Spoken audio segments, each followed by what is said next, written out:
Pablo Escobar. The name conjures images of violence, cocaine, and unimaginable wealth. He was a ruthless drug lord, a brutal killer, a terror that held Colombia hostage for decades. But behind the bloodshed and the billions, there was another side to Escobar.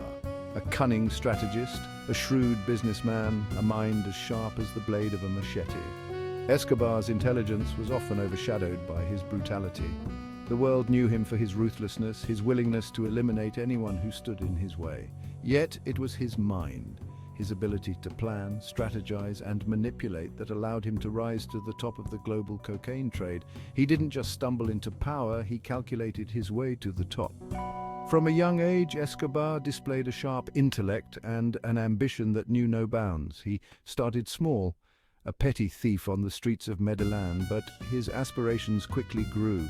He saw an opportunity in the burgeoning cocaine trade and seized it with both hands. His journey from small-time crook to drug kingpin was a testament to his intelligence.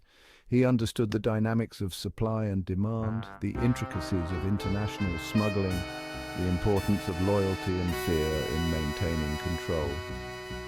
Escobar was not just a criminal, he was a master strategist playing a deadly game on a global scale. Escobar's empire was built on a foundation of strategic brilliance. He understood that to control the cocaine trade, he needed to control every aspect of the supply chain. He oversaw the cultivation of coca leaves in the remote jungles of Colombia, the processing of the drug in clandestine labs, and the transportation of cocaine to eager consumers in the United States and beyond. His innovation knew no bounds. He pioneered new smuggling routes, using everything from small aircraft to submarines to move his product. He bribed officials, intimidated judges, and terrorized anyone who dared to oppose him, ensuring the smooth operation of his illicit business. Escobar understood the importance of logistics and infrastructure.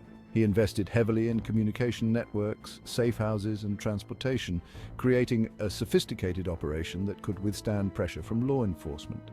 His empire was a complex web spun with meticulous planning and ruthless execution. But Escobar's genius lay not just in his logistical prowess, it was his understanding of human psychology that truly set him apart. He knew how to motivate his men, how to exploit his enemies' weaknesses, and how to manipulate public opinion to his advantage. Pablo Escobar was a complex and contradictory figure. He ruled his empire with an iron fist, employing violence and intimidation to maintain control. His ruthlessness was legendary. He was responsible for the deaths of thousands, including police officers, journalists, and even government officials. Yet he also understood the power of loyalty. He rewarded his followers generously, providing them with wealth, protection, and a sense of belonging. He cultivated an image of himself as a man of the people, a modern-day Robin Hood who fought against a corrupt government and championed the poor.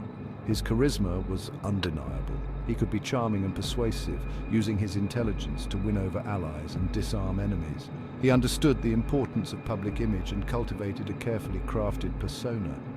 Escobar was a master manipulator, able to turn situations to his advantage. He used his wealth to buy influence, silence critics, and evade justice. He understood that power was not just about brute force, it was about control, influence, and the ability to shape perceptions. Escobar's intelligence was never more evident than in his ability to evade law enforcement. He was a master of disguise, a phantom who moved effortlessly through the shadows. He surrounded himself with a loyal network of informants who provided him with vital information about police movements. He used his wealth to create a sophisticated security apparatus, complete with safe houses, escape tunnels, and a private army of loyal sicarios. His ability to anticipate and counter law enforcement operations became legendary. Escobar's cunning was evident in his negotiation tactics. He played a dangerous game of cat and mouse with the Colombian government, offering to surrender under his own terms, only to renege on his promises. He used the media to his advantage, portraying himself as a victim of persecution while simultaneously flaunting his wealth and power. He was a master of exploiting the weaknesses of the system, using corruption and intimidation to his advantage. For years he seemed untouchable, a ghost that haunted the corridors of power.